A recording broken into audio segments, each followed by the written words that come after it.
Let it be clear to everyone that the chairman of Asari-Toru local government was neither attacked nor beaten.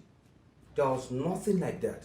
You see, as a stakeholder in the council, and because of the spread of the narrative that was created, I had to personally investigate the matter because I received calls from friends and one or two persons.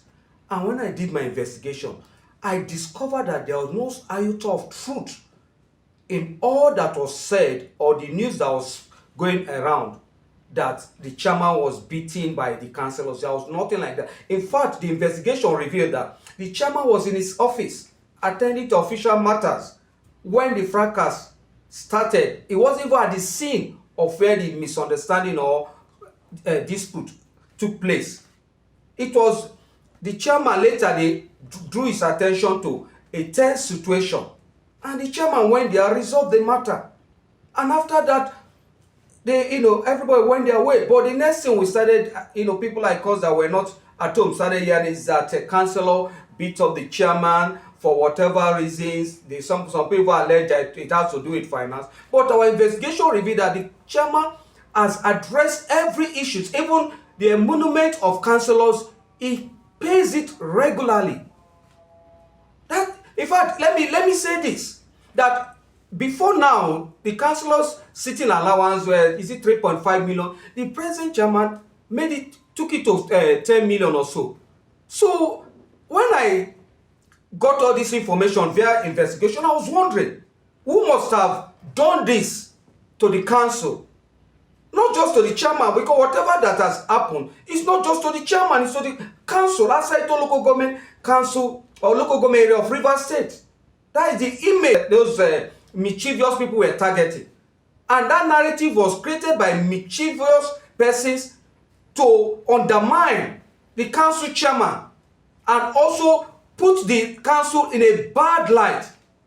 And that is wrong. We should, everywhere meaning and Sagan should condemn that action and the narrative that was created that followed the action. Everyone should condemn it.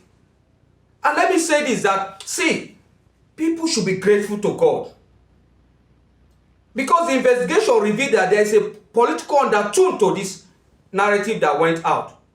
That a political leader in the council, in the local government, who himself has benefited enough, has been compensated enough. He benefited at the state level when the FCT minister was governor. His brother is still a beneficiary. Today he's still a beneficiary at the federal level. He was given opportunity to nominate the councillors.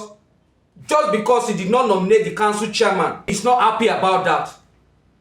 And that's why this narrative was created to make the council chairman look bad before people and so on. Because there was nothing like that. Nobody touched or attempted to touch the council chairman because the council chairman was not even at the scene where that dispute took place. There was nothing like that based on the investigation that we conducted. So we are surprised. Who are these people?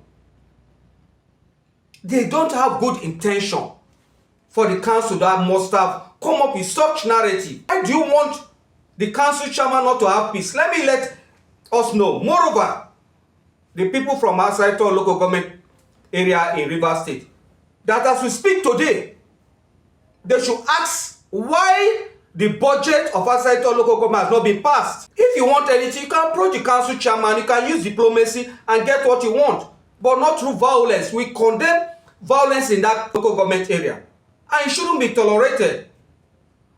And we are calling on the councillors, they should approve that budget without further delay. And it's high time the councillors focus on developmental issues, on bylaws that will benefit the people of Asari-Toru local government area. And we don't want to hear Asari-Toru local government area on news as regard issues like this. And that's why we condemn the violence. We condemn in totality the narrative that was created. It is a mischievous narrative by mischief makers to paint the council chairman and present the council in a bad light under his leadership.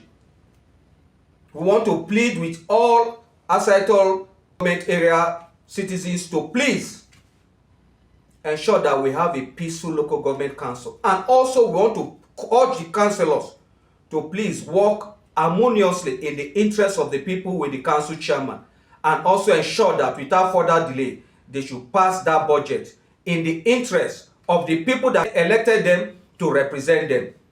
Thank you very much.